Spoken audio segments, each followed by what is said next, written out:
We're designing the control logic that orchestrates the behavior of the data path. What slide is this? This is slide, I can't tell, slide 6. Lecture 7. 7 or 6? It's lecture 6, I think. All right. So then, and we already went through all of the various pieces that we're going to need in that data path and where everything comes from. We went as far as designing the general purpose register bank, the decoder, the ALU, all right, the shifter, and we got to this point right here. So this is the data path. All right, and I've thrown away all the lines, and I've simply shown the control signals that are necessary. Oops, I don't know what happened there, but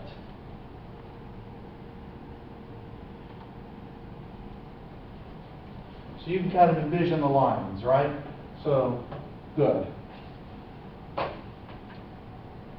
So, what goes into this MUX? What are the 2 inputs to that MUX? A and B. No. No. Do it again. MUX right here. What are the 2 inputs to it? Oh, the immediate. No, it's One the is from the next PC. One is from the next PC, and the other it's is from the A, which is the contents of our, RS. But Dr. Morris, isn't it true? It only goes into the upper MUX, right? The MPC and the A only goes into that top one. Oh no, that's not true. So what goes in here? The Either MPC the next PC or A. or DX.A. Okay. Right? So it's either DX.MPC or it's DX.A. Oh. What kind of instructions use the next PC as the upper input? Or Condition. Branch condition. instructions. Okay. So is it pretty clear I need to control that upper MUX? True. Yeah. Okay, if it's a branch instruction, which input do I select? You go NPC. MPC. Right? If it's a DAD instruction, which one do I select? A. A. Right? What if it's a load double? Be careful. What does load double? How does it work? You just Calculate contents into the destination. a load double. Right? But what's the first thing I have to calculate with a load double? The A. The effective Address. address. And how's that calculated? The The immediate plus the base. Base register. Base register plus offset. Where's the base register? The base register is B. RS. RS. Which is contained in where? LB. DX.A. Uh-huh. Right? So for a load instruction, DX.A is going to go into the ALU. I got one question, Rebecca, just one sec. It is not true that the immediate and the base make up the effective address? Yes, it does. No. Yes, the base register contents plus immediate are the effective address. And so the base registers where? DX.A. And how did we get into DX.A? From RS. Because FDIR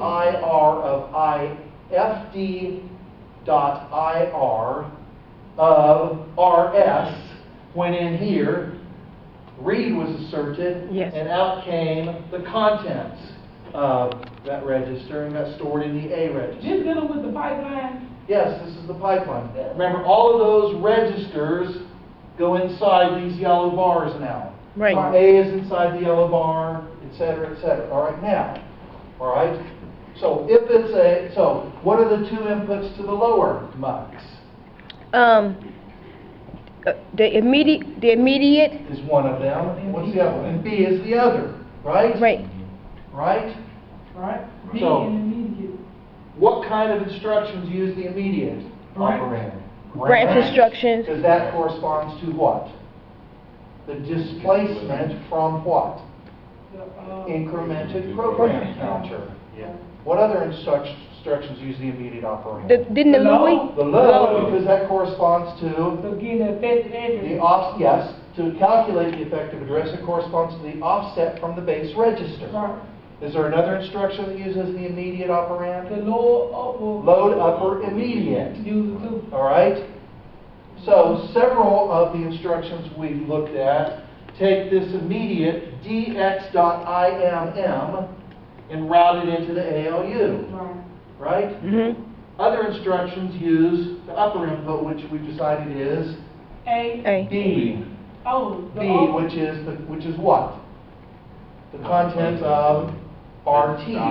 RT. So what's an example of an instruction that uses that? The user's RT. Daddy, Store number, ALU instruction. Yeah, ALU R to R instructions. Yeah.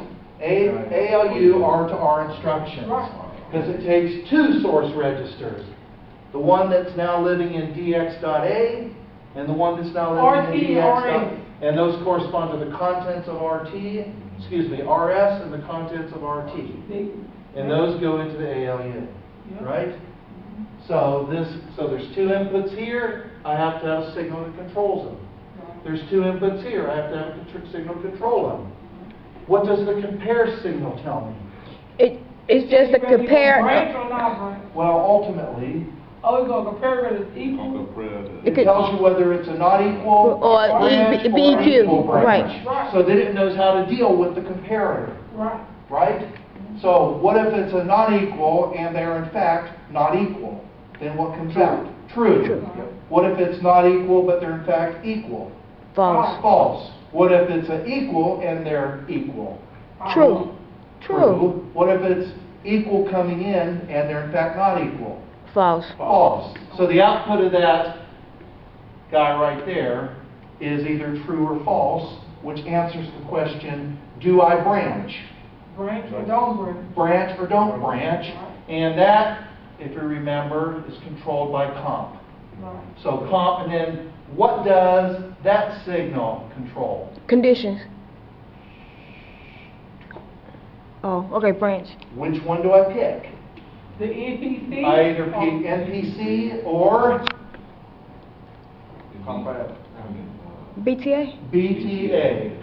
Branch target address. Right, and how do I calculate the branch target address that comes out of the AOE? Where is it stored? The offset. XM.Y, isn't it? How do I calculate it? Offset plus immediate. NPC plus immediate. NPC plus immediate for the branch target. So your immediate is in branching is offset. Yes, the immediate field corresponds to the offset in a branch or a load double or a store double. Okay. Yes. Okay, usually get the effective address and load is immediate. Plus base register. Plus base register, but with the branches, the NPC counter plus the immediate. Right, and you can think of the NPC as kind of being the equivalent of a base register. Okay. Because remember, what's the load? It's offset relative to the base register. Right. In a branch, it's offset relative to the incremented program counter. So in a way, next program counter It's like the is base similar address. to the base register value or base Okay. address. Right? Right. Good. So then, this tells us which mux value to choose, either B or IMM. So give me some examples of instructions where I use IMM. Effective address. Load double. Store double. Yep. Load upper immediate. Branch. Branch are not equal. How about ALU immediate instructions?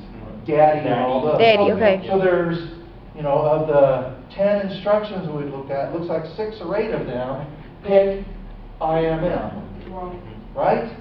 Okay, which instructions pick A? Add. Add. Desub. ALU is- are all ALU instructions. Right? Right. What else? Register. Oh, they is.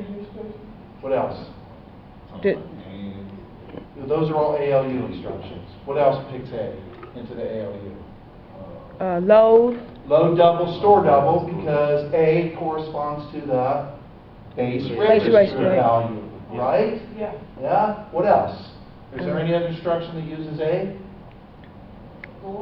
How about the immediate instructions? Daddy. Yeah. Right? Yeah. Now, what instructions use next PC? Branching. Instructions, only the branch instructions.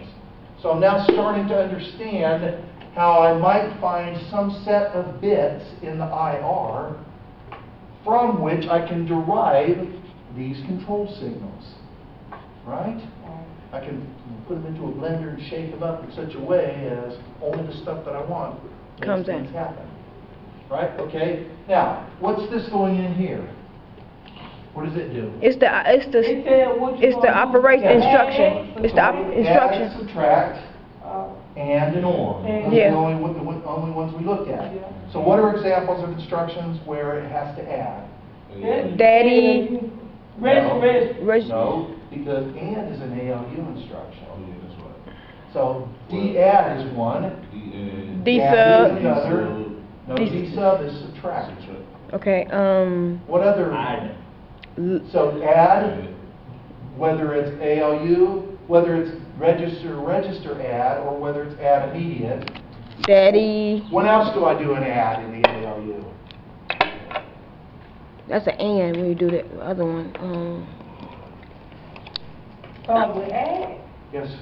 you get the affected address. Ah, yes, branch it, loads and stores. Yeah. Just have to add the base register to the immediate. I thought you was helping Right? me. So, yes, so both adds, whether it's daddy or dad, and load and store. Now, when the load and store do the add, what are they calculating?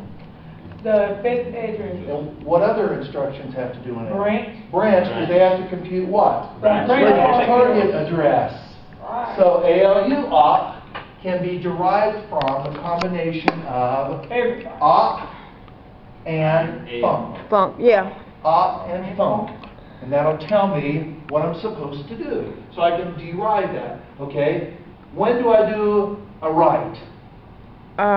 You can do a write and add. Load. Load, you do it When right. it's a store double. Bam. You don't do it. That's the only time you do it right? No, a load is a read. Read. Okay. Right is when you store. Store. Store double is write, okay? Yeah. Load double is a read. Okay. Okay? Okay. When do I write the register back?